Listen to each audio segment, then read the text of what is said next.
Good morning dear students.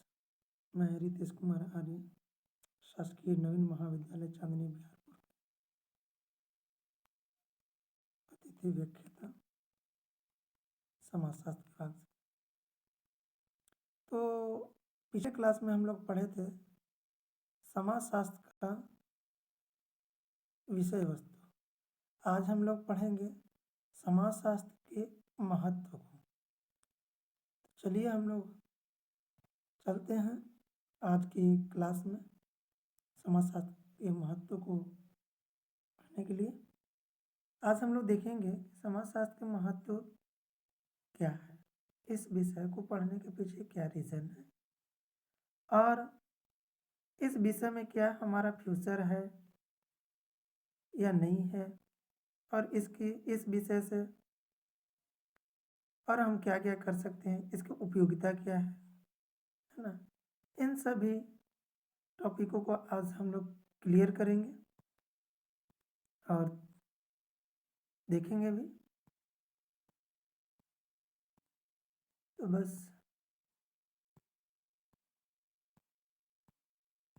चलिए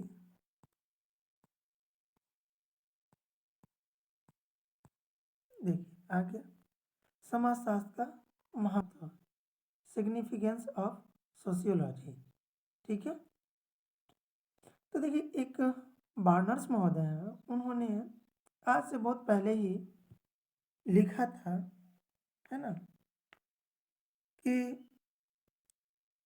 समाजशास्त्र इतना महत्वपूर्ण विषय है कि सामाजिक जीवन को समझने में हमारी सहायता करता है, सामाजिक अनुसंधान को वैज्ञानिक रूप देता है तथा उन नियमों को स्पष्ट करता है जिसके द्वारा मानव व्यवहार को समझा जा सके, है ना। अर्थात हम देखें तो जो समाजशास्त्र है वह बहुत महत्वपूर्ण विषय है, ठीक है, और साथ में यह संपूर्ण सामाजिक जीवन को समझने में हमारी सहायता करता है ना। संपूर्ण सामाजिक जीवन अर्थात जिस समाज में हम जन्म लेते हैं, है ना, उस समाज की संपूर्णता का अध्ययन कराता है। अर्थात जिस प्रकार से एक व्यक्ति जब जन्म लेता है और वह पूरे जीवन कार्य क्रियाएं करता है और अंत में इस लोक को चला जाता है छोड़कर, तो हम पूरे जीवन का वृतांत अध्ययन करते हैं, है ना। जिस तरह से यदि हम देखें तो किसी व्यक्ति का जब हम जीवनी को अध्ययन करते हैं तो उस जीवनी में हम उसके पूरे संपूर्ण जीवन का अध्ययन को समझते हैं। तो ये जो जीवनी होती है वो सामाजिक ही होती है और उस पूरे समाज में जो भी वह कार्य किया है उन सभी को हम अध्ययन करते हैं और समझते हैं। इसके साथ ही हम देखें तो सामाजिक अनुसंधानों को वैज्ञानिक रूप देता है ना। अर्थात जो हम समाज में अनुसंधान करते हैं, शोध करते हैं, है ना, उन सभी का जो है वैज्ञानिक रूप देता है।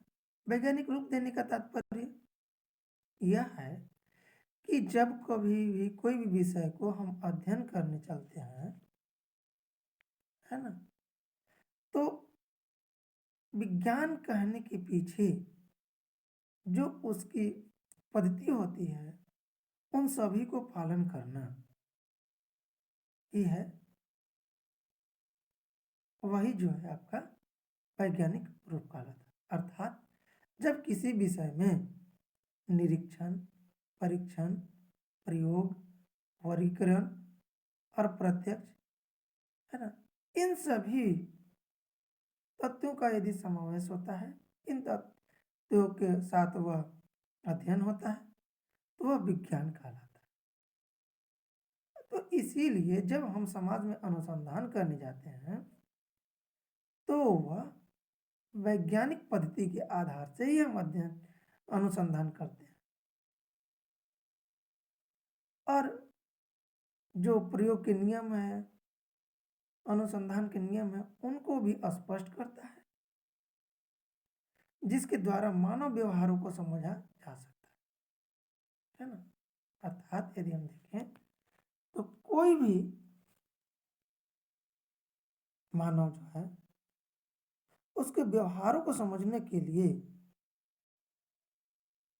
उस व्यक्ति का निर्जातीय पद्धति के आधार से और प्रघटना शास्त्र के आधार पर हम उसका अध्ययन करते हैं और समझते भी हैं।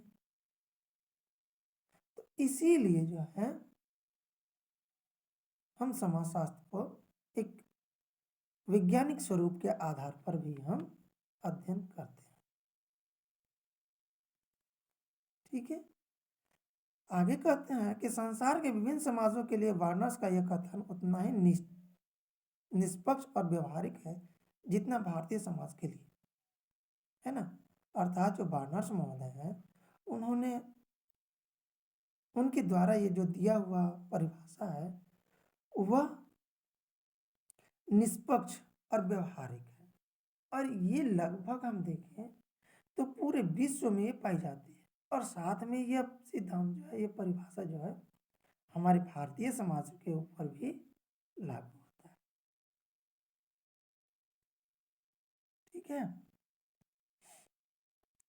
समाज के आर्थिक तथा राजनीतिक संरचना भी किसी न किसी रूप में सामाजिक संरचना तथा सामाजिक व्यवस्था में होने वाले परिवर्तन से प्रभावित होती है ना? अर्थात समाज की आर्थिक और राजनीतिक संरचना जो है ना, उसके द्वारा भी सामाजिक संरचना तथा सामाजिक व्यवस्था में परिवर्तन का प्रभावित करता है। ठीक है, आगे देखिए क्या कहते हैं कि समाजशास्त्र की उपयोगिता अथवा महत्व निम्नलिखित रूप से समझा जा सकता है ना? तो पहला देखिए, पहला बताता है, पहला जो है आपका समाज का वैज्ञानिक ज्ञान, है ना? समाज का वैज्ञानिक ज्ञान अर्थात वैज्ञानिक दृष्टिकोण तथा वैज्ञानिक पद्धति की सहायता से मानव समाज का व्यवस्थित ज्ञान प्रदान करता है ना? अर्थात जो वैज्ञानिक दृष्टिकोण या वैज्ञानिक पद्धति है, उसकी सहायता से मानव का व्यवस्थित ज्ञान प्रदान करता है। अर्थात जो समाज है ना, उस समाज में व्यवस्थित ज्ञान का प्रदान किसके माध्यम से किया जाता है? वैज्ञानिक पद्धति के, है ना? और वैज्ञानिक पद्धति में आपको पता है कि वैज्ञानिक पद्धति वह है जिसमें हम प्रयोग करते हैं, है ना? निरीक्षण करते हैं, परीक्षण करते हैं, वर्गीकरण करते हैं, प्रत्यक्ष अध्ययन करते हैं, अवलोकन करते हैं, है ना? तो इन सभी पद्धतियों का पालन करते हुए हम समाज का समाज से ज्ञान प्राप्त करते हैं। ठीक है, यदि हम देखें तो समाज से संबंधित सामाजिक मूल्यों, व्यवहार के नियम, धर्म, परंपरा और संस्कृति जैसे भावनात्मक पक्षों को भी तार्किक आधार पर समझने में सहायता मिलता है ना? अर्थात समाज में संबंधित जो मानवीय मूल्य हैं और व्यवहार के नियम है, धर्म है, परंपरा और भावनाएं हैं, इसको भी हम तार्किक आधार पर समझने का सहायता करते हैं। अर्थात जो हमारा मूल्य है, जो हमारी संस्कृति है, जो हमारा परंपरा है ना, जो हमारे धर्म है, उस धर्म को भी हम एक तार्किक लॉजिकल रूप में देखकर ही हम उसे पालन करते हैं, और तार्किक आधार पर समझने में भी हमें सहायता मिलती है। ठीक है, लॉजिकल यानी कि हम किसी भी कार्य को जब करने जाते हैं, परंपरागत कार्य को या सांस्कृतिक कार्य को या धार्मिक कार्य को या व्यवहारिक नियम को, तो उसमें हम वहाँ पे तर्क और वितर्क करते हैं कि क्या यह जो कार्य है वह समाज के लिए या हमारे लिए कितना सहायता मूलक है ना? तो इस आधार पे जो है हम देखें तो यह वैज्ञानिक पद्धति भी है ना? चलिए अगला देखते हैं। तो अगला जो है आपका मानवीय व्यवहार के नियम की खोज, ठीक है? मानवीय व्यवहार के नियम का तो विभिन्न शोध कार्यों को अब प्रमाणित हो चुका है कि सामाजिक और सांस्कृतिक जीवन से संबंधित व्यक्तियों के सभी व्यवहार उसी तरह कुछ सामाजिक नियमों से प्रभावित होती है ना? अर्थात सामाजिक तथा सांस्कृतिक जीवन से संबंधित व्यक्तियों का सभी व्यवहार जो है शोध कार्यों के ऊपर प्रमाणित होता है। अर्थात कोई भी कार्य करने जाता है तो उसके लिए वह पहले दिखता है कि यह हमारा कार्य सही है या गलत है ना? यदि उस कार्य के लिए प्रमाण सही मिलता है तो वह करता है और नहीं तो नहीं करता। ठीक है। मानवीय व्यवहारों के कारणों तथा परिणामों को समझना संभव हो सका है। जो हम मानव व्यवहार करते हैं, ठीक है, और जो कार्य करते हैं उसके परिणामों को भी समझना संभव हुआ है। किसके माध्यम से? वैज्ञानिक पद्धतियों के माध्यम से, है ना? नेक्स्ट जो है आपका सामाजिक समस्याओं का यथार्थ को बोध, है ना? अर्थात हम देखें तो जो समस्या है, जो समाज में समस्या है, उन समस्याओं को के कारणों और उसके परिणाम को समझना तथा प्रभावशील ढंग से समाधान किया जा सकता है ना? जैसे हम देखें तो समाज में बहुत सारी समस्याएं हैं, तो उन समस्याओं को उसके कारणों को जानना, ठीक है, और उस कार्य के बाद उसके जो परिणाम होगी उसको भी समझने का तथा उसके समाधान को करने की बोध कराता है। ठीक है। समाजशास्त्रीय अध्ययन सामाजिक संस्थाओं के बारे में एक यथार्थ दृष्टिकोण विकास करके उन कटु आलोचनाओं को कम करते हैं। जो बटोमर महोदय हैं उन्होंने बताया कि समाजशास्त्रीय अध्ययन और सामाजिक संस्थाओं के बारे में यथार्थ दृष्टिकोण विकसित करके कटु आलोचना को कम किया जा सकता है। जो आलोचना की जाती है उस आलोचना को हम कम किया कर सकते हैं। ठीक है। और हम देखें तो सदरलैंड महोदय जो थे उन्होंने श्वेत अपराधों की विवेचना किए थे कि समाज में जो है श्वेत वसन अपराध क्यों निरंतर फैलते जा रही है। ठीक है। आखिर कारण क्या है कि श्वेत अपराध धीरे धीरे और अधिक होते जा रहे हैं। दूसरे हम देखें दुर्खिम महोदय थे। दुर्खिम महोदय जो है उन्होंने आत्महत्या जैसी गंभीर समस्या का विश्लेषण तथा बारम्बारा बारबरा बुटन द्वारा पारिवारिक तनाव के संबंध में दर्शाया गया था, है ना? जो दुर्खिम महोदय थे उन्होंने आत्महत्या के बारे में विश्लेषण किया था, है ना? दुर्खिम महोदय हम देखें तो समाज में लगभग 2600 आत्महत्याओं को अध्ययन करने के बाद उन्होंने इस सिद्धांत को दिया कि समाज में आत्महत्या क्यों करते हैं लोग, है ना? अर्थात यदि हम देखें तो किसी भी व्यक्ति को एक सुई चुभता है या कांट चुभता है तो कितना दर्द महसूस होता है, लेकिन एक ऐसा सिचुएशन ऐसा क्यों आता है कि वह व्यक्ति अपने यह जीवन लीला को समाप्त करने की निश्चित कर लेता है ना? तो उन्होंने आत्महत्या के जब सिद्धांत दे रहे थे तो उस समय समाज के अध्ययन करने के बाद 3 प्रकार से बताए थे। ठीक है, कि जो आत्महत्या होता है वह समाज में 3 प्रकार के होती हैं। तो इनको हम और आगे के चैप्टर में पढ़ेंगे इनके सिद्धांत को विस्तृत रूप से। ठीक है। दूसरे देखिए, बारबरा बुटन है, उन्होंने बताया कि पारिवारिक तनावों से संबंधित दशाओं का, है ना, अर्थात वर्तमान में हम देखें तो समाज में आखिर ऐसा क्या कारण है कि पारिवारिक तनाव निरंतर बढ़ती जा रही है। जो मानवीय संबंध था वो संबंध में कमियां क्यों होती जा रही है।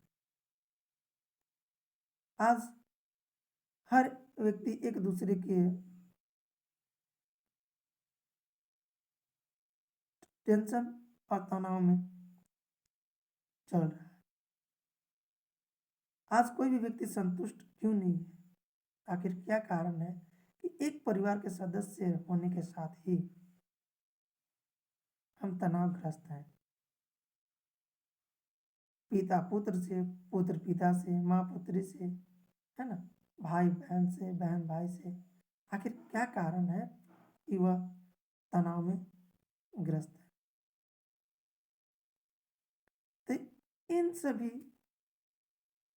पारिवारिक तनावों, आत्महत्याओं, श्वेत अपराध, है ना, मतलब समाज की विभिन्न समस्याओं का निदान करने के लिए इस विषय का ऑर्जिन हुआ था, ताकि लोग इस विषय को पढ़ने के बाद समाज में सही कार्य को करें। किसी प्रकार का जो समस्या आ रही है उस समस्या का निदान कर पाए और समाज को एक निरंतर कल्याणकारी दृष्टिकोण से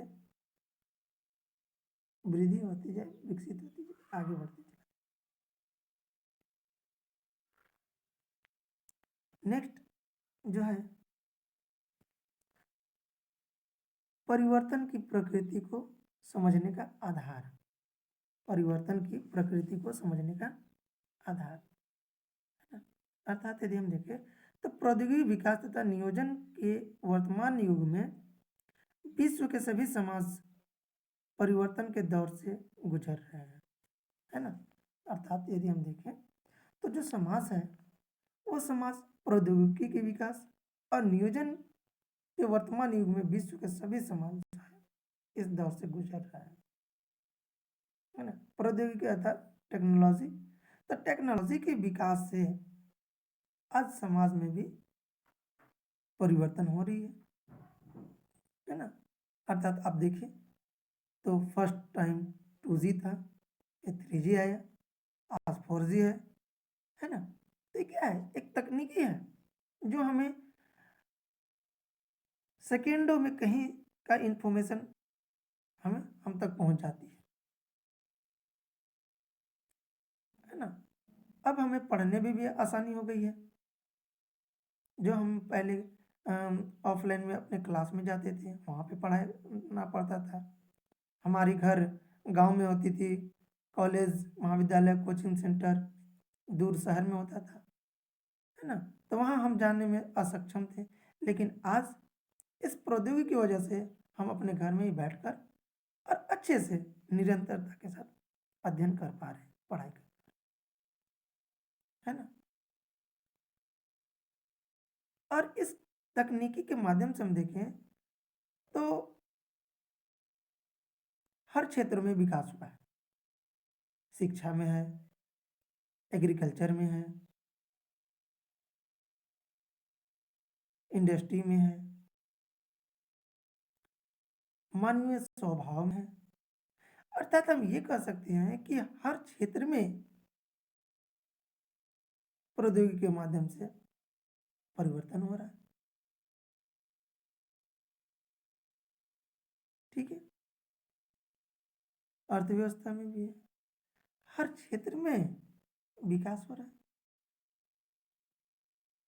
ना। यदि हम परिवर्तन के क्षेत्र को देखें तो समाजशास्त्र का महत्व इस तरह से स्पष्ट करता है कि M N. Srinivas, McKim Marriott, Robert Redfield, Lerner तथा M.S.A. राव जैसे समाजशास्त्रियों ने संस्कृतिकरण, पश्चिमीकरण, आधुनिकीकरण, लौकिकरण परंपराओं के स्थान सर्वव्यापी तथा नगरीकरण के रूप में जिन प्रक्रियाओं की विवेचना की है, उसकी सहायता से परिवर्तन के नए प्रतिमानों को समझना सरल हो गया है। और आज हम देखें तो बहुमंडलीकरण की परिवर्तन की एक ऐसी प्रक्रिया है जिसके आधार पर विकासशील समाजों के मूल्यों में परिवर्तन सरलता से समझा जा सकता है ना। अर्थात जो एम.एन. श्रीनिवास थे, उन्होंने संस्कृतिकरण के बारे में बताया, पश्चिमीकरण के और आधुनिकीकरण के, है ना, और लौकिकीकरण के बारे में बताया। तो संस्कृतिकरण का मतलब क्या होता है? संस्कृतिकरण का मतलब होता है कि जो व्यक्ति निम्न वर्ग के हैं और वे लोग उच्च वर्ग के गुणों को धारण करके और वे निम्न वर्ग से उच्च वर्ग में के पद को ग्रहण किए हैं, वे ही आपका संस्कृतिकरण कहलाता है। अर्थात यदि हम देखें तो जो शूद्र जाति के लोग हैं, शूद्र लोग हैं, वे यदि एक ब्राह्मण और क्षत्रिय के गुणों को धारण करते हैं और उन्हीं के जैसा व्यवहार करते हैं और उनकी रहन सहन खान पान हर चीज को अडॉप्ट करके ग्रहण करके और उन्हीं की तरह रहते हैं, खाते हैं, है ना, और व्यवहार करते हैं और एक अच्छे पद पे रहते हैं, तो इस प्रकार की जो प्रक्रिया है, जो क्रिया है, वही आपका संस्कृतिकरण कहलाता है। ठीक है। और यदि हम पश्चिमीकरण की बात करें, वेस्टर्न कल्चर, तो आज वर्तमान में जो है पश्चिमी सभ्यता के हर वस्तु, हर गुण को हम अडॉप्ट कर रहे हैं। जैसे यदि हम देखें तो उनके जैसा भोजन, उनके जैसा हमारी जीवन शैली, उनके जैसा हमारा पोशाक, है ना। तो आज हम वर्तमान में देखें तो सभी व्यवहार जो है हमारी पश्चिमी सभ्यता से जुड़ी हुई है। आधुनिकीकरण, वर्तमान समय हमारा आधुनिकीकरण ही है। नए नए मशीन और नए नए पद्धति तकनीकी के माध्यम से भी हमारा परिवर्तन हो रहा है। परंपराओं का स्थानीयकरण, जो परंपरा है जहाँ का है वो वहीं पे हो तो रहा है, लेकिन साथ साथ धीरे धीरे वह अन्य क्षेत्रों में भी फैलता जा रहा है। नगरीकरण है ना। आज हम देखें तो जनसंख्या निरंतर बढ़ती जा रही है, गांव जो है वह नगर की ओर, नगर में परिवर्तन होते चला जा रहा है। नगर जो गांव था, उसी गांव में सारा फैसिलिटी आपका नगर वाला ही होता जा रहा है। इस वजह से वह गांव जो है वह एक नगर में कन्वर्ट होता जा रहा है ना। अर्थात धीरे धीरे जो है गांव नगर की ओर गमन करता रहा है, शहर बनता जा रहा है ना। इस तरह से हम देखें समाज में जो परिवर्तन हो रहा है, उस परिवर्तन को भी हम समाजशास्त्री अध्ययन करते हैं। नेक्स्ट है आपका संस्कृति के संरक्षण तथा विकास में सहायक। ठीक है। समाजशास्त्र एक ऐसा विषय है जो संस्कृति के विभिन्न तत्वों जैसे धर्म, परंपरा, प्रथा, संस्कृति के मूल्य, संस्थाओं तथा शिष्टाचार के तरीकों को अधिक तार्किक और वस्तुपरक ढंग से समझने में सहायता करता है ना। अर्थात जो यह हमारा समाजशास्त्र विषय है, यह धर्म को, परंपरा, प्रथा और संस्कृति मूल्यों को भी समझने में हमें सहायता प्रदान करता है। अर्थात धर्म ही है तो धर्म में ऐसे बहुत सारे ऐसे कारण हैं जो एक समाज को संकुचित कर देता है। तो उन कार्यों को हमें तार्किक आधार पर देखकर उसके बारे में हमें समझना होगा। परंपरा है, अब जो परंपरा हमारे परम चली आ रही है, अब उस परंपरा में हमें क्या सुधार करना चाहिए, क्या उसको अडॉप्ट करना चाहिए, क्या छोड़ देनी चाहिए, है ना? उन सभी को हमें ध्यान देना। शिष्टाचार है, शिष्टाचार से हम अपने सभी कार्यों को आसानी से कर सकते हैं। अर्थात हम जिस समाज में रहते हैं, जहाँ भी रहते हैं, यदि हम शिष्ट हैं, अच्छे हैं, हमारा शिष्टाचार सही है, तो हम कोई भी कार्य को आसानी से करवा सकते हैं, है ना? और यदि हम देखें तो तार्किक और वस्तुपरक ढंग से भी हम इसको समझ सकते हैं। वस्तुपरक मतलब क्या होता है कि जो कार्य हो रहा है उसमें हम पूरी तरह से वस्तुनिष्ठ रूप से देखते हैं, न कि व्यक्तिनिष्ठ से।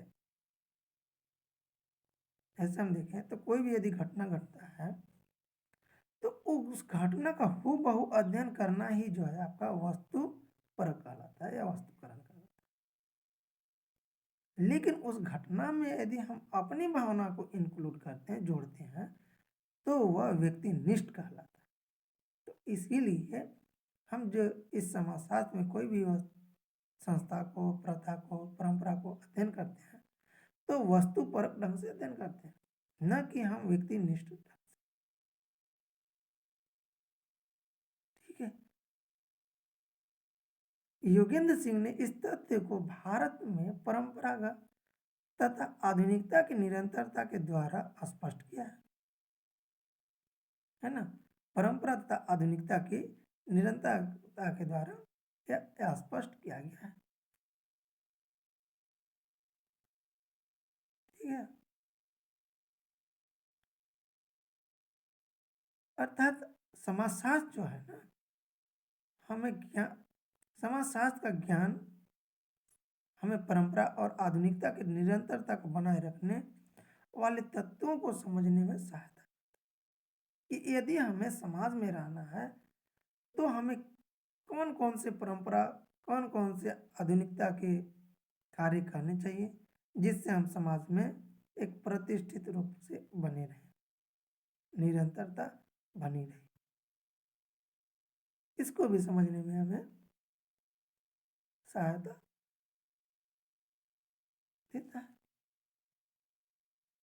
अगला है सामाजिक नीतियों के निर्माण में सहायक। गुनार मिडल जो है उन्होंने बताया कि सामाजिक सिद्धांत एक सामाजिक नीति में संबंध है ना? सामाजिक सिद्धांत है और सामाजिक नीति में सिद्धांत। ठीक है। अर्थात जो सामाजिक सिद्धांत है ना, वो समाज की नीति से भी जुड़ा हुआ है, संबंध है।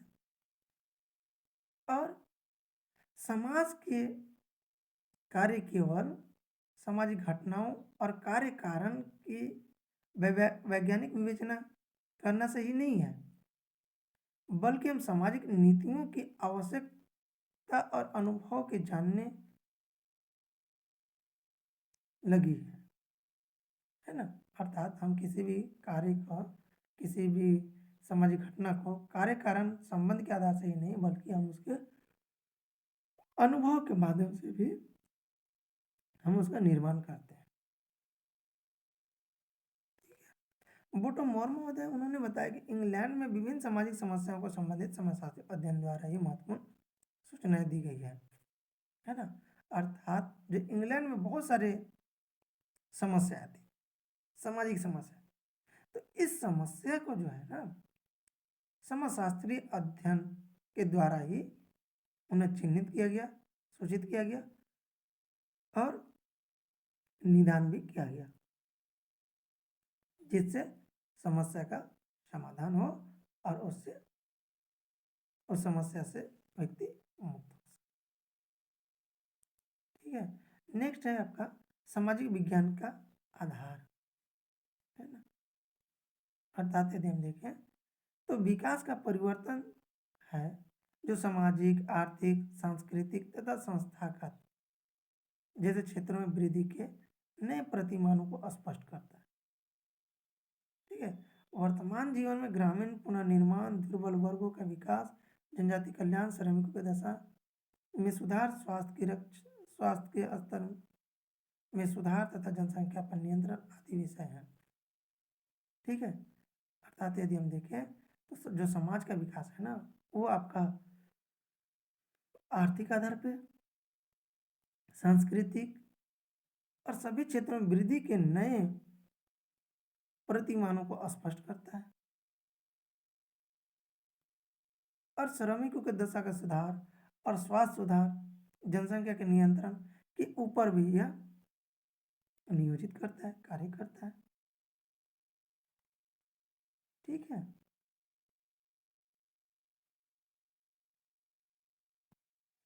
भावनात्मक तथा राष्ट्रीय एकीकरण यदि हम देखें तो एक दूसरे से भिन्न धर्म, संस्कृति और प्रजाति विश्वासों और मनोवृत्तियों वाले लाभ वाले साथ साथ रहते हैं, है ना। जो भारत है, इस भारत में हम देखें तो भिन्न भिन्न धर्म के लोग निवास करते हैं। जैसे यदि हम देखें तो आपका हिंदू है, मुस्लिम है, सिख है, ईसाई है, क्रिश्चियन है, जैन है, बौद्धिस्ट है ना। और इनकी अलग अलग संस्कृति भी है, भिन्न भिन्न प्रजाति के लोग भी हैं भारत में, है ना। द्रविड़ है, सिंधु द्रविड़ है, मंगोलायड है। ठीक है। लेकिन फिर भी इनकी मनोवृत्ति जो है ना, सभी साथ साथ चलते हैं, सभी एक साथ रहते हैं, मतलब बहुत ही घुले मिले होते हैं, जिससे कि राष्ट्र जो है एक एकता में रहता है, एक यूनिटी में रहता है। समाजशास्त्रीय ज्ञान के आधार पर हम देखें तो प्रजाति भेदभाव तथा जनजातीय समस्या का प्रभावपूर्ण समस्या समाधान करने में व्यापक सफलता प्राप्त हो सकी है ना। जैसे यदि हम देखें तो अमेरिका वगैरह देश जो है, डेवलप कंट्री है, वहाँ पे भी गोरे और काले लोगों का, गोरी प्रजाति और काले प्रजाति के प्रति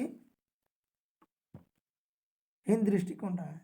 लेकिन फिर भी समाजशास्त्री दृष्टिकोण के आधार से आज हम देखें तो जितनी समस्या पहले थी, आज उस समस्या का निदान हो चुका है। ठीक है। मानवीय दृष्टिकोण का विकास, मानवीय दृष्टिकोण का संबंध उन मूल्यों से है जो संपूर्ण मानवता से संबंधित होते हैं। ठीक है। सामाजिक और मानवीय मूल्य क्या है, इनके बारे में भी हमें ज्ञान प्राप्त होता है और समुदायों में मूल्यों के प्रति लोगों का किस प्रकार सहिष्णु और सहनशील मनोवृत्ति विकास कर रही है, इसका भी हम अध्ययन करते हैं। नेक्स्ट है नगरीय नियोजन में सहायक, है ना। अर्थात हम देखें तो विकासशील देशों में आज औद्योगिकरण में वृद्धि होने के साथ एक और नगरों की जनसंख्या में तेजी वृद्धि हो रही है, तो दूसरी ओर नगरीय मनोवृत्ति का प्रभाव बढ़ रहा है। कुछ समय पहले तक कल्पना नहीं किया गया कि नगरों में गंदी और घनी बस्तियों में वृद्धि की गई है। कुछ समय पहले तक कल्पना की गई थी, है ना। आज हम देखें तो जो नगर में जो घनी आबादी और गंदी बस्तियों में वृद्धि, मकानों की कमी, अब बढ़ते हुए अपराध, स्वास्थ्य की गिरावट, नैतिक मूल्यों में गिरावट, है ना, इन सामाजिक विघटन की नई समस्या पैदा हुई है। आज नगर में जो है बहुत अधिक गंदगी फैल जा रही है ना। और घनी बस्ती की निरंतर वृद्धि होती जा रही है, घरों की कमी हो रही है और इसके साथ साथ हम देखें तो अपराध भी जो है आपका बढ़ता जा रहा है और मानवीय जो स्वास्थ्य है उसमें गिरावट आ रही है। तो इन सभी सामाजिक विघटन की नई जो समस्या उत्पन्न हुई है, तो इनका समाधान के लिए जो है हम देखें तो समाजशास्त्र के जो ज्ञाता है, जो समाजशास्त्री हैं, उन्होंने इसके लिए बहुत अधिक सहायता प्रदान की है, जिससे कि समाज में अराजकताएँ नहीं फैले, अपराध कम हो, मानवीय स्वास्थ्य का जो स्तर गिर रहा है उसमें वृद्धि हो। अगला है समाजशास्त्र का व्यवहारिक महत्व। एंकल्स महोदय जो है उन्होंने बताया कि समाजशास्त्र केवल एक बौद्धिक ज्ञान नहीं है, बल्कि यह एक व्यवसाय भी है ना? यह जो विषय है, यह सिर्फ एक बौद्धिक ज्ञान ही नहीं है, बल्कि इसमें एक व्यवसाय भी है। इसमें एक व्यक्ति